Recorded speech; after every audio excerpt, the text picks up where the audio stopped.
ఆ స్టేట్మెంట్స్ చూస్తే జగన్మోహన్ రెడ్డి చెప్పే మాటలు వింటే ఏమైనా రెండింటికి పోలికుందా, సంబంధం ఉందా? పైగా మరి ఇంత దారుణమైన ట్రీట్మెంటు తల్లికి చెల్లికి అన్యాయం చేశాడు, ఆస్తులు లాక్కున్నాడు అనేది విన్నాం. కానీ ఇలాంటి మాటలు వింటుంటే ఇంకా అసలు చాలా బాధాకరం సార్. అన్నం పెట్టకపోవడం ఏంటి సార్ అసలు?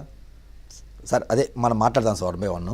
నిజంగా జగన్మోహన్ రెడ్డి గారు లేస్తే మాట్లాడే మాటలు ఏంటంటే వ్యక్తిత్వం ఉండాలి, విశ్వసనీయత ఉండాలి, విలువలు ఉండాలి, క్యారెక్టర్ ఉండాలి, డబ్బుల కోసం మనం ఆశపడకూడదు, మోసం చేయకూడదు, అబద్ధాలు అస్సలే ఆడకూడదు, లొంగకూడదు.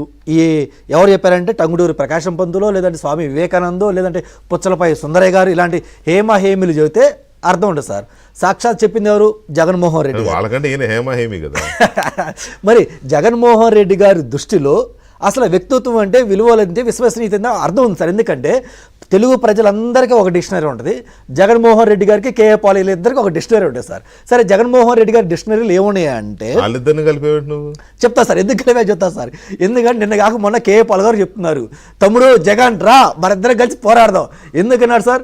ఇప్పుడు జగన్మోహన్ రెడ్డి గారితో చెల్లి లేదు, తల్లి లేదు, ఏటి విజయసాయి రెడ్డి లేదు, ఇంకా ఆ పార్టీలు ఎవరు మిగలరు. సో జగన్మోహన్ రెడ్డి గారు ఒంటరి అవుతారు. మరి ఒంటరి అయిన జగన్మోహన్ రెడ్డి గారు ఎవరు తోడుండాలి కదా సార్.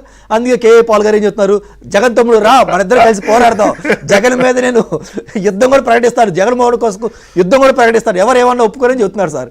అంటే రేపో మాపో వీళ్ళిద్దరు కలుస్తారు, వీళ్ళిద్దరు ఒక కూటమి కట్టి ఏపీలో నెక్స్ట్ ఎలక్షన్లో మరి పోటీ చేస్తారు. అంటే వైఎస్ఆర్సీపీ కేఏ పాల్ గారి పార్టీలు విలీనమవుతుందా, మరి కేఏ పాల్ గారి పార్టీ వైసీపీలో విలీనమవుతుందా? ఇద్దరు ఒక కూటమిగా వస్తారు. కేఏ పాల్ గారు ఇంకొకరు పార్టీలో విలీనం చేసే రకం కాదు, ఆయన కలుపుకునే రకం. అంటే వాళ్ళిద్దరు మ్యాచింగ్ అయితే సార్. ఒకప్పుడు సార్ సరదాగా ఏదో పార్టీలో ఉన్నప్పుడు లేదా బోర్ కొట్టినప్పుడు కేఏ పాల్ డిబేట్లు చూస్తాం, లేదా కేఏ పాల్ ఇంటర్వ్యూ చూస్తాం, సరదా కొంచెం సరదాగా ఉండేది. ఇప్పుడు జగన్మోహన్ రెడ్డి చూస్తున్నారు సార్. జగన్మోహన్ రెడ్డి చెప్పిన విశ్వసనీయత మాట్లాడుతుందో, వ్యక్తిత్వం ఈ మాటలే చూస్తున్నారు, జనాలు నవ్వుకుంటున్నారు సార్. మేమర్స్ కూడా కాసేపు సరదా ఫన్ కావాలంటే జగన్మోహన్ రెడ్డి గారి వీడియోలు చూడటం, అది ఎడిట్ చేయడం పెడుతున్నారు సార్. అసలు మరి జగన్మోహన్ రెడ్డి గారి డైలీలో ఈ మాటలకు అర్థం ఏందయ్యా అంటే, వైసీపీ అంటే దట్ మీన్స్ కాంగ్రెస్లో ఉన్నప్పుడు కాంగ్రెస్ పార్టీని వదిలిపెట్టి ఎంపీ పదవి ఇచ్చిన కాంగ్రెస్ పార్టీకి వెన్నుపోటు పొడిచి వెళ్ళటాన్ని విశ్వసనీయత అంటారు సార్. నిజంగా అతన్ని కాపాడి రాజకీయ భిక్ష పెట్టి పెద్ద చేసి ఎంత చేసినా వైఎస్ఆర్ గారి మరణానికి కారణమని నువ్వు చెప్పిన రిలయన్స్ ఎవరైతే ఉన్నారో వాళ్ళని పిలిచి రాజ్యసభ వేయడానికి దాన్ని విశ్వసనీయత అంటారు సార్. దాంతోపాటు వైఎస్ఆర్ అంటే కన్న తండ్రి పేరు ఎఫ్ఐఆర్లో రాయటం, అది విశ్వసనీయత, విలువలో క్యారెక్టర్ ఉంటుంది సార్.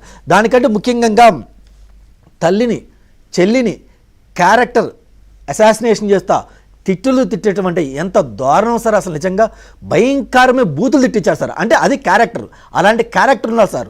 సొంత బాబాయ్ ఎలక్షన్ ముందుకు దాకా కూడా నీతో కలిసి నీ పార్టీ కోసం నువ్వు సీఎం కావాలని నీకోసం యుద్ధమాలు చేసి ప్రచారం చేస్తే ఆ బాబాయ్ మీద గొడ్డలు పెట్టేయించావు.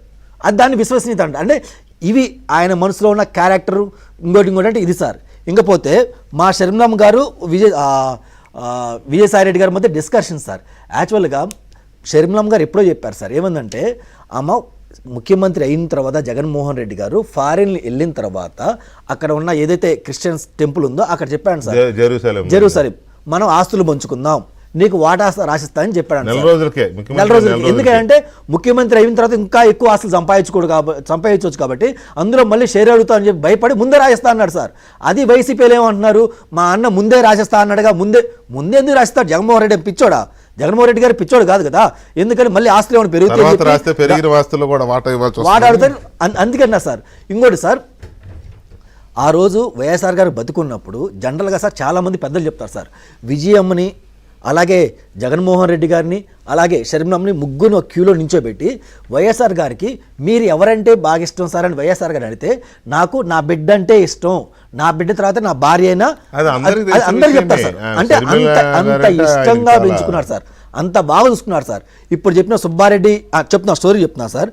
అయితే ఎంత ఇస్తాను షేరు? 50% ఇస్తాను. ఎంత ఇస్తాన్నారు సార్? 40% ఇస్తా అన్నారు. సరే, మరి ఆ 40% ఇస్తానంటే మా శర్మ ఏం చెప్పింది సార్, సరే 10% తగ్గించావన్నా పోనీ ఎవరు తింటారు, నా కోడలే కదా, నా బిడ్డలే కదా, వాళ్ళు నాకు బిడ్డలు అంటారు, పోతే పోనీ ఆ 40% ఇచ్చావంటే ఆ 40% ఇవ్వలేదు సార్. తల్లికి షేర్లు బదలాయించి దాని మీద కూడా కేసు పెట్టి లిటిగేషన్ పెట్టాడు సార్. విజయసాయి రెడ్డి గారు నిన్న శర్మను కలిసినప్పుడు చెప్తున్నాడు సార్. ఏం చెప్తున్నాడు, జగన్మోహన్ రెడ్డి గారు నాకు ఫోన్ చేశారు, రమ్మన్నారు, మీరు దీని మీద మాట్లాడాలి, మీరు ఆర్డర్ కదా, వైఎస్ఆర్ గారు ఉన్నప్పుడు మీరు కూడా ఉన్నారు కదా, అసలు ఏం జరిగింది ఏంది మీరు చెప్పాలి, ఏం చెప్పాలో నేను చెప్తా అని చెప్పి చెప్పాను సార్. ఏం చెప్పాడు, మీరు పెన్ను పేపర్ తెచ్చుకోండి, అదే మొత్తం షర్మిలమ్మ dictate చేశాడు. ఇలా తిట్టాలి అంటే ఎవరిని ఎలా తిట్టాలో కూడా చెప్పింది ఎవరు సార్?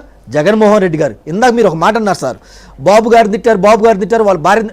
సార్ కన్న తల్లికి దిక్కులేదు సార్, సొంత చెల్లికి దిక్కులేదు సార్, అవును, మరి వీళ్ళకే దిక్కులేనప్పుడు వాళ్ళు ఇంకే ఆడ నుంచి వస్తారు సార్? నాకు అర్థం కాదు, అవును. వీళ్ళకే దిక్కులేదు కదా, వాళ్ళు ఎక్కడి నుంచి వస్తారు? రైట్. యామిని గారు గుడ్ ఈవినింగ్ అండి.